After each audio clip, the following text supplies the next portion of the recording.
bonsoir à toutes et à tous. Merci de votre fidélité à votre émission Café Mort, les lundis à 21h. Donc ce soir, on va recevoir une invitée qui fait la même chose que moi en mieux, parce qu'elle est aussi une vraie pro, moi je suis amateur. Et donc on va recevoir Anna Ghezal Bouakaz. Bonsoir. Bonsoir Akli, merci de me recevoir, je suis ravie. Et merci pour les compliments, bien que ce ne soit pas vrai, parce que c'est toi le pro et moi je ne fais que débuter. Moi j'apprends encore à tes côtés et aux côtés de gens professionnels comme toi. Bah, tu apprends vite, en tous les cas. En plus, tu apportes déjà, là c'est vrai, tu as apporté une touche de charme à cette émission quand même, gentil, parce qu'on va en parler après pour le travail que tu fais et tout. Oui. Et donc, Anna Ghezal Bouakaz, c'est quoi ton histoire? Tu es originaire d'où? Tu as grandi où? Tu es de quelle origine? Enfin, parle-nous un peu de cette enfance d'abord. Alors, je suis algérienne. Mes parents sont de Tébessa, dans une ville qui se trouve à l'est algérien. Tu es tunisienne presque, quoi. Presque. Mais je suis née et j'ai vécu à Oran. Donc les deux extrêmes, extrême est, extrême ouest. Et j'ai fait mes études à Oran, dans ma ville natale. J'ai étudié commerce, bien que j'avais envie de faire des études dans le journalisme, mais à l'époque, les places étaient chères, il y avait une seule chaîne. Et puis voilà, pour travailler au JT, il fallait vraiment bosser.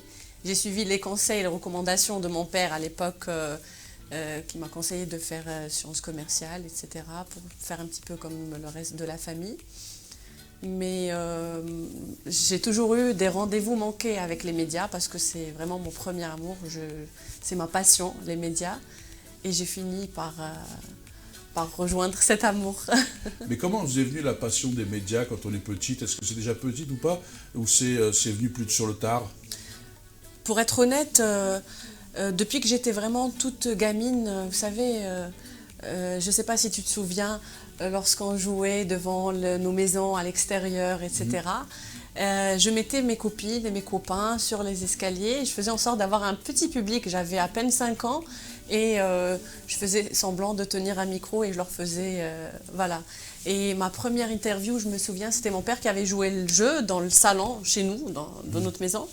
Et je l'ai interviewé comme maintenant, comme toi, tu es en train de m'interviewer. Bah, c'est bien. Mais tu sais que quand tu m'as dit, moi je ne savais pas, je découvre que tu es de Tébessa, je souris parce que tu n'as pas du tout l'accent des gens de Tébessa. Parce que quand tu parles, c'est Ouah, Shtawala Malkma. Pas du tout. Plutôt, non, donc c'est quand même, non? Pas du tout, mais c'est pas tous les Oranais ne disent pas Ouah, Shtawala et tout. Hein. Ouais, non, mais dis c'est votre mascara à l'origine. Non, ça c'est avec le feuilleton, l'aide l'hlal. En fait, vu que mes parents parlent l'accent de l'Est. Oui, et presque comme les Tunisiens, un peu. Exactement. Donc moi, par exemple, si je me retrouve avec des Tunisiens, je vais parler tunisien. Si je me retrouve avec des Oranais, je vais parler... l'accent oranais va ressortir. Quoique je suis fière de tous les accents que... Il faut, pour expliquer aux gens, alors le Tébessa, ça touche la frontière tunisienne. Exactement. Et Oran, ça touche presque, moins que Mordia, ou Porcel, mais ça touche presque la frontière marocaine. Donc pour montrer aux gens, et l'Algérie comme c'est grand, ça montre aux gens le grand écart. Extrêmement riche, absolument. Et puis je bénéficie de 2 cultures, de plusieurs accents, etc. Et je trouve ça magnifique. Je dis toujours que je suis une extrémiste, mais extrémiste pacifiste. Mon prénom est Henna. Je prends de la paix. Ouais. Mais voilà, donc c'est quelque chose de magnifique. L'Algérie est extrêmement riche. Alors, donc du coup, c'est quoi ton parcours? Donc, tu as fait des études de commerce. Alors, explique-nous comment tout ce cheminement, comment tu es arrivé, enfin, ta vie un peu, qu'on te découvre un peu qui est Anna. Alors, j'ai fait des études de commerce à l'université l'IGAMO à Oran. Et puis, je suis venue ici en France, j'ai entamé des études à l'Académie commerciale internationale qui fait partie de la Chambre de commerce de Paris. Ensuite, je suis partie en Égypte, là où j'ai étudié pendant 2 ans au Cambridge Academy. C'était des cours préparatoires pour pouvoir intégrer Cambridge University en Angleterre. Ensuite, je me suis envolée vers Broadstairs, c'est dans le sud-est d'Angleterre. Et puis, là où je commençais à me préparer pour intégrer l'université. Et c'est là où je reçois un coup de fil me disant « Henna, si tu veux vraiment travailler dans les médias et le magazine que tu avais commencé, parce qu'auparavant, j'avais commencé à préparer les documents, etc., pour pouvoir le lancer. Et ils m'ont dit, soit tu laisses tomber ce projet, soit tu rentres, il faut que ce soit toi qui aille jusqu'au bout, sinon il ne verra jamais le jour. Donc j'ai pris la décision d'interrompre mes études en Angleterre et de rentrer pour poursuivre ce rêve.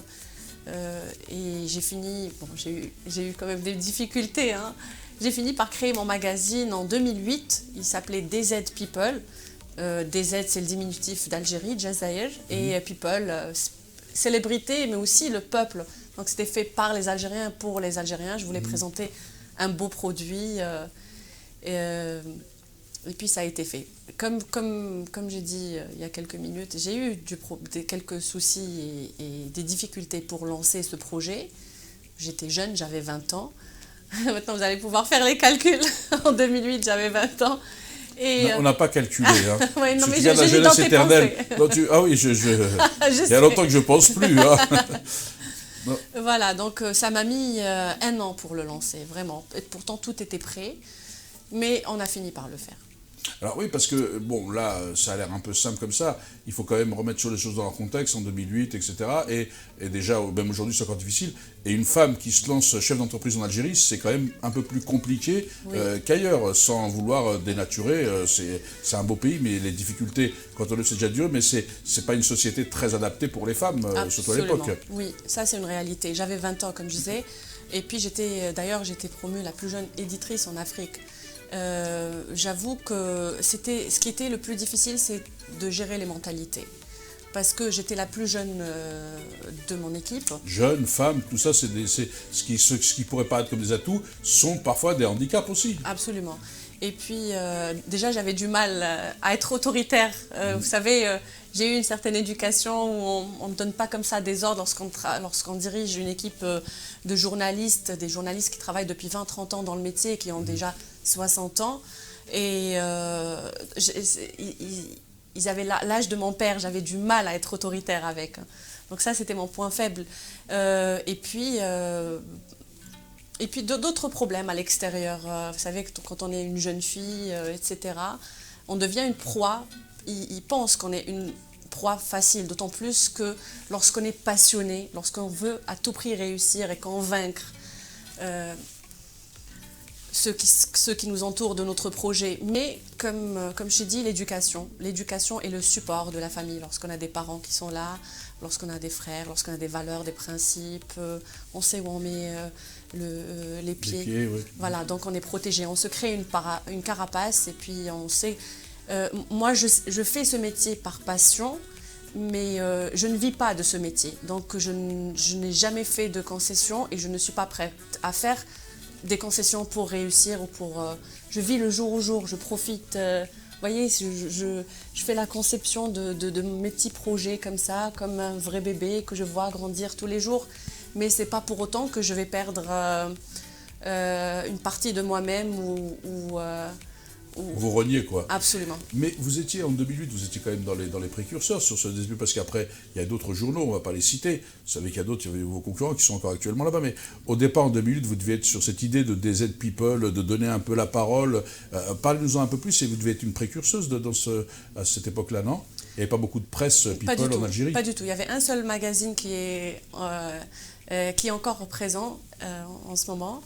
Et d'ailleurs, je vais faire la couverture de ce magazine, mine de rien. Vous savez, regardez les coïncidences. Il faut jamais dire. Oui, il faut jamais dire. C'est vrai, parce que moi, en 2008, j'étais leur concurrent. Je fais pas de la pub. Je voulais pas le. C'est pas contre Rachid, mais bon, c'était pour dire, voilà. Non, mais j'étais leur concurrente et 10 ans après, je me retrouve à faire la page de couverture. Je salue vraiment l'équipe de Zeriyet, M. Naïm Soltani, etc.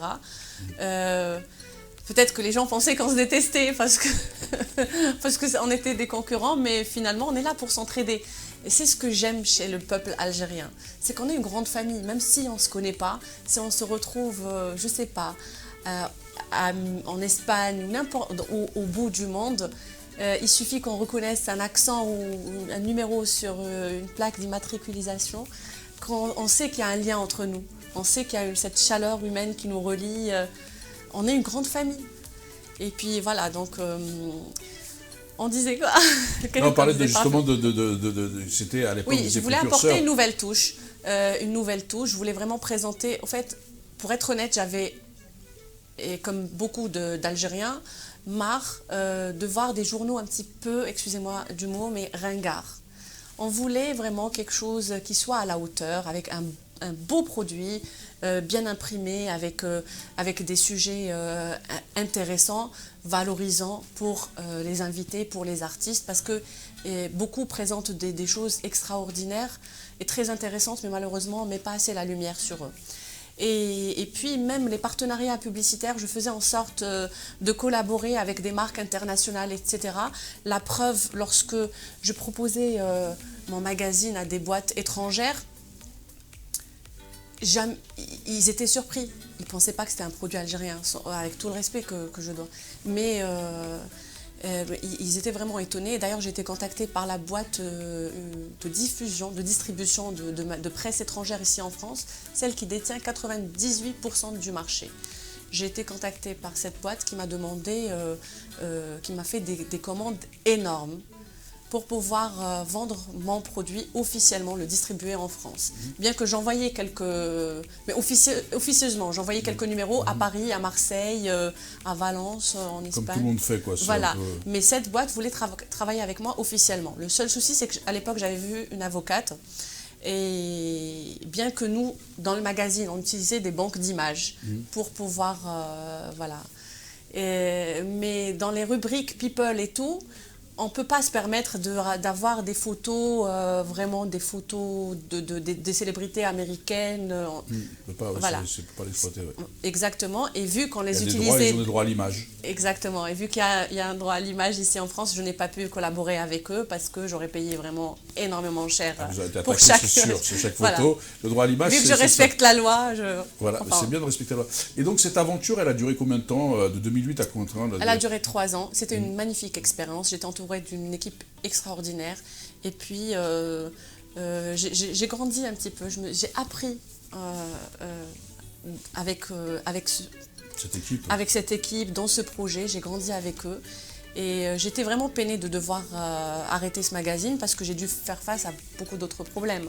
Déjà, les problèmes auxquels j'ai dû face avant le lancement, parce que pour avoir les autorisations, etc., ça a pris énormément de temps, ce qui m'a fait perdre beaucoup d'argent, l'argent que j'étais censée injecter dans le magazine même.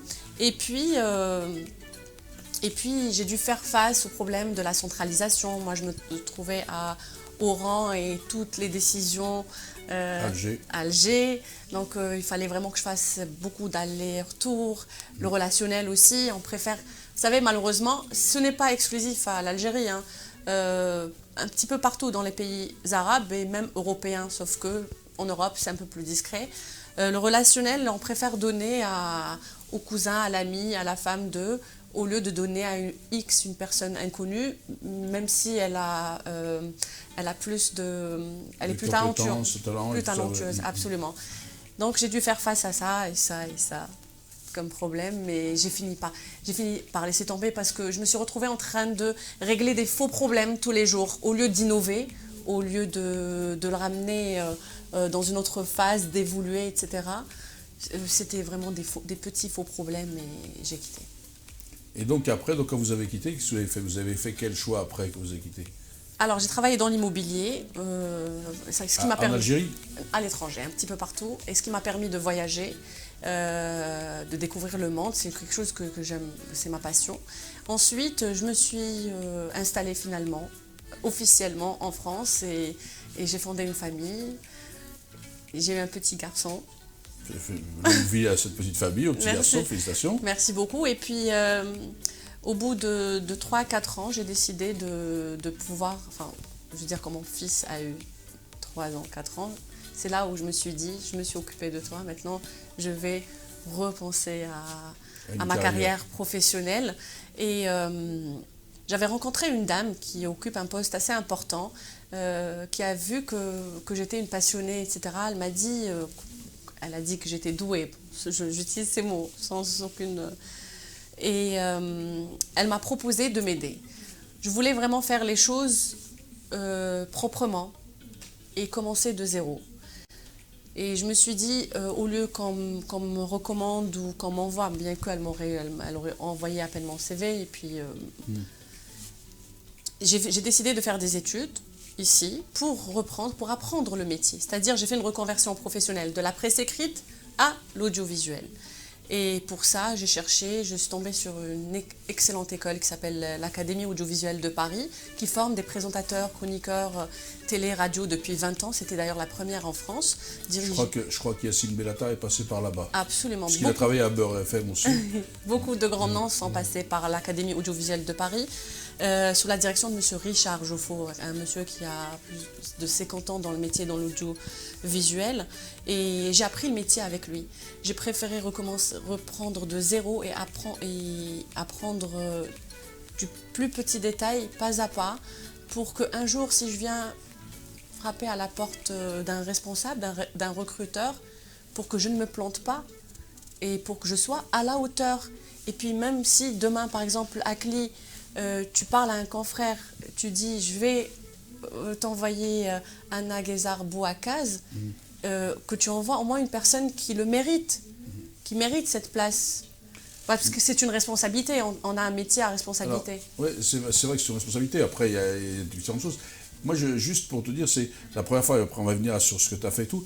Moi, la première fois que je t'ai vu, c'est vrai qu'au début, je me suis dit, tiens, bon, elle a l'air gentille, mais on ne fait pas attention. On regarde, on se dit le physique, peut-être qu'elle est là et tout. Et c'est vrai que, je te le dis, quand on t'écoute et quand on parle avec toi, on découvre quelqu'un de plus profond. C'est-à-dire que non mais c'est pas gentil, c'est ce que je pense réellement. Moi la gentillesse c'est pas ma nature, oui, merci de le dire. Hein.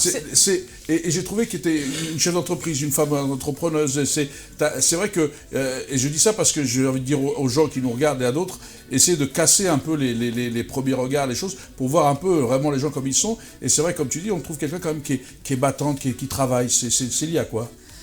Déjà, je te disais, c'est gentil parce que beaucoup de gens pensent beaucoup de choses magnifiques, mais on n'ose pas le dire.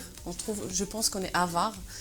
C'est pour ça que je te remercie de dire ce que tu penses. Et puis, une femme battante parce que, vous savez, quand on se fait des promesses à nous-mêmes et à des gens très très importants et très chers à nos cœurs, qui ne sont plus là, j'ai l'impression de tenir un flambeau. Et toute ma vie, je vais devoir aller jusqu'au bout pour moi, pour ma famille, pour les gens qui croient en moi et pour mes frères. Oui, c'est clair, c'est moi aussi. Mais c'est vrai que c'est ce que je disais, moi quand je vous ai vu, parce que vous faites aussi chroniqueuse dans Time Sport et tout ça, la première fois je me suis dit, tiens, bon, et j'ai vu que vous travailliez les sujets, vous aviez vos fiches, vous aviez... ça m'avait un peu surpris. Oui. Moi qui travaille très peu mes sujets et qui vient un peu dans le naturel, souvent je me suis dit, tiens... Parce que tu es un pro, toi. Non, c'est pas pro, c'est juste que je suis un feignant, surtout, c'est ça. Mais j'ai dit, tiens, vraiment, ça m'avait... c'est là où j'ai vu effectivement que cette capacité de travail et c'est là où on découvre vraiment les personnes, quoi. Ce sont des challenges. C'est des challenges tous les jours. J'essaie de donner la meilleure image. Comme je t'ai dit, c'est une responsabilité. Nous, le métier qu'on fait, on est le porte-parole du peuple. On est leur voix, en fait. Donc, si on est là à leur faire passer des messages, pourquoi pas être le plus authentique possible, le plus professionnel possible pour ne pas les égarer. Parce que malheureusement, de nos jours, il y a trop de faux médias, trop d'infos, trop vous savez, avec les réseaux sociaux, etc. Tout le monde zappe, ça va très vite. Exactement. Et on ne sait plus quoi ou qui croire. On n'a plus le fond. Donc, c'est une responsabilité. Et c'est une énorme responsabilité de devoir faire passer des messages tels qu'ils sont. Et puis, en ce qui concerne les apparences... je fais un métier qui me permet de m'épanouir et j'ai rencontré énormément de personnes. J'ai rencontré des personnes qui m'ont fait changer d'avis sur énormément de choses, que ce soit des métiers ou des physiques. J'ai rencontré une jeune fille qui s'appelle Hanan El-Ash, une Tunisienne, présentatrice télé, etc. Une fashionista, quand vous la voyez, c'est la belle femme, coquette, les marques, etc. Elle vient d'un voyage de Palestine. Elle prend des risques fous pour juste prôner la paix. Elle a une émission dans laquelle elle aide les enfants à réaliser leurs rêves. Ce rêve peut être de pouvoir dormir sur un lit ou pouvoir aller voir un médecin ou vraiment des choses pour nous qui peuvent être banales. J'ai rencontré comme ça des personnes qui m'ont fait changer d'avis sur beaucoup de choses. C'est pour ça que vraiment les apparences sont souvent trompeuses. On a toujours par exemple des a priori sur les influenceuses. j'ai rencontré une fille oranaise, d'ailleurs algérienne, qui s'appelle The Doll Beauty, qui est très connue. Vraiment, elle représente des grandes marques internationales. Elle est bien réussie. C'est une jeune fille qui doit avoir 23 ans. Et elle vit une grande réussite. Et quand on va en cherche au fond d'elle, on comprend que c'est une revanche sur la vie. Parce qu'elle a vécu un drame, elle n'a jamais connu son père ou son père ne l'a jamais reconnu. On voit une jeune fille tenace comme ça qui veut dire je suis là. J'existe. Et un petit peu. C'est pour ça que j'apprends et je grandis et je change d'avis tous les jours. C'est-à-dire, je fais ce métier et pour les auditeurs et les téléspectateurs, et aussi pour moi, parce que j'évolue avec les gens qui regardent mes émissions. Alors, avant de venir un peu à l'émission en parlant de tout ce GML concept, vous êtes aussi actrice, Anna? Non, je suis pas actrice. Non. J'étais dans le casting de 2 feuilletons. L'année passée, c'était mois de Ramadan. Je ne sais pas où est-ce que tu es parti chercher ces informations. Le feuilleton Ouled Lehlel avec l'acteur Abdelkader Jri ou la boîte de com Welcome que je salue, que je respecte énormément. Alors je suis obligé de le saluer parce que comme c'est un ami, Imed, si tu nous regardes, on ne te fait pas ça un gros bonjour, il ne voudrait pas dire que je faisais. Madame Emina aussi. Qui est de vers chez toi, à Naba, c'est pas loin, ça, pas loin de chez toi. Pas, vous avez vu, j'aurais pu faire une pression psychologique sur lui. Donc je devais tourner, j'étais dans le casting avec Abdelkader Jri, etc. De grands noms que je respecte énormément. Le réalisateur tunisien que je connais bien, qui est un ami qu'on salue. Exactement, appelez-moi monsieur le réalisateur. Il va regarder sur moi. Et puis dans un autre feuilleton qui s'appelle Ward Aswad. Ce sont 2 grands feuilletons qui ont très bien fonctionné en Algérie. Et malheureusement, je n'étais pas prête. Je ne sais pas ce qui s'est passé, pour être honnête. Je devais tourner, puis je préfère dire que c'est moi qui n'étais pas prête. Mais ils m'ont écouté, ils ont été à l'écoute, ils m'ont conseillé, etc. Et j'ai rencontré des personnes formidables. Mais regardez, je suis descendue, je suis restée 2 semaines. J'étais un petit peu au début offusquée, contrariée, parce que j'avais 2 projets, je n'avais fait aucun. Et je me disais, mon Dieu, mais comment ça se fait? Je suis venue pour quelque chose quand même, il doit y avoir une raison. Bref, donc au téléphone, je leur dis, je rentre en France, puisque ça y a du retard, s'il y a quoi que ce soit, on reste en contact. Et je rentre, au bout de 3 jours, on m'appelle pour me dire, il faut revenir, ton frère est décédé. Donc je me dis, c'est-à-dire, ils m'ont appelé, c'est-à-dire c'était un prétexte, la raison pour laquelle je suis descendue en Algérie pour passer ces 2 semaines, c'était pour que je fasse je tourne dans ces feuilletons. Et puis, je me dis que ça a été vraiment une raison pour que je puisse voir mon frère et passer du temps avec lui. Et j'étais enfin reconnaissante. Reconnaissante envers eux, ceux qui m'ont dit oui et ceux qui m'ont dit non. Ah oui, c'est pour ça que je sais que dans l'épisode. Alors d'abord, on va, j'espère paix à son âme pour ton frère, toutes les condoléances, parce que quand même un truc.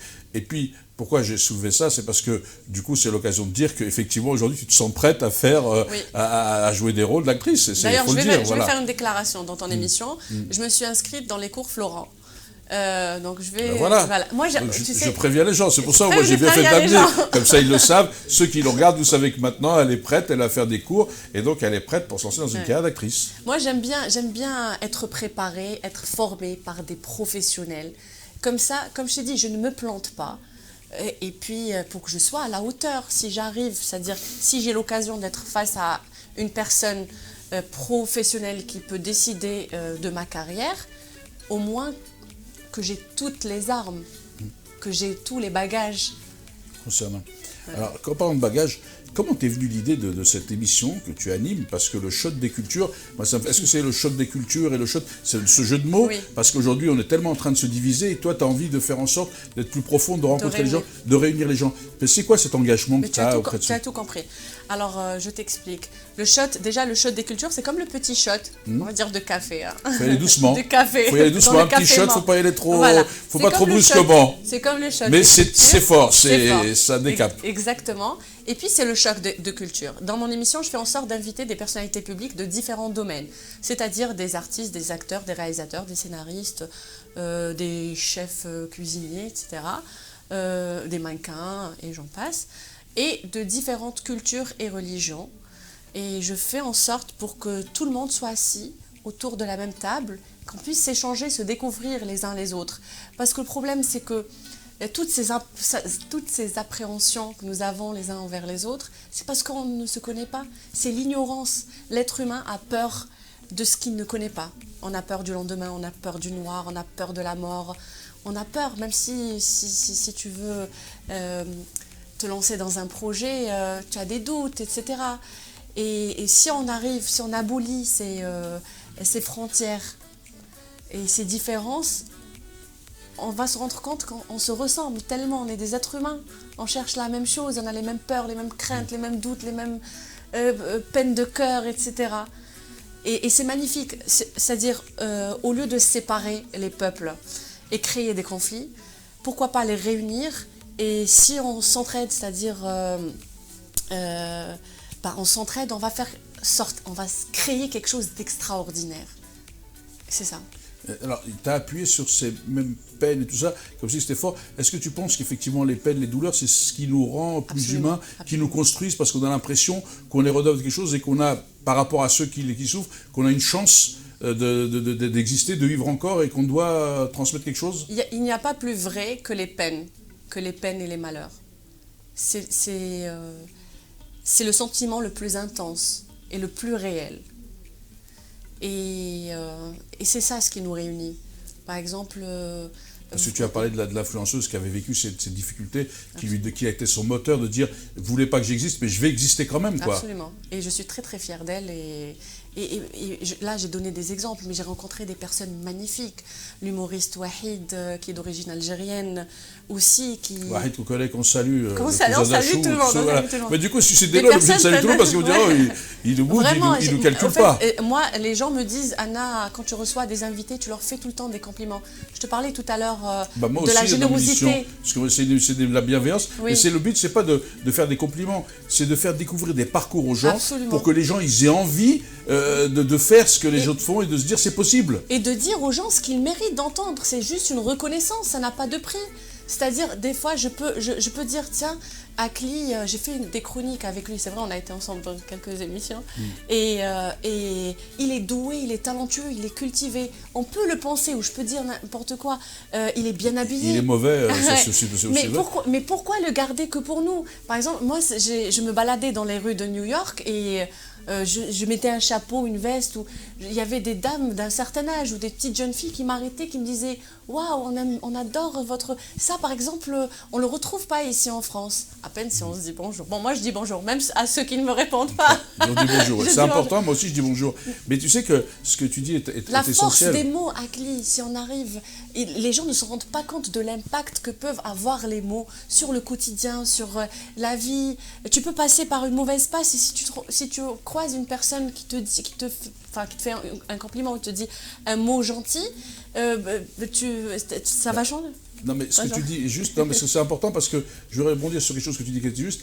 J'ai l'impression que dans cette société, quand tu dis des choses gentilles aux gens, quand tu leur parles, ils se disent, tiens, c'est pas possible, il est trop gentil pour être vrai, et donc ils ont l'impression qu'il y a un loup derrière, quelque chose qui se cache, parce que je pense qu'ils pensent comme ça, c'est-à-dire qu'en réalité, ils se sont formatés eux-mêmes, non pas dans cette démarche-là bienveillante. Oui. Ils peuvent pas penser que les gens peuvent être tout simplement bienveillants. Mais il faut pas leur en vouloir.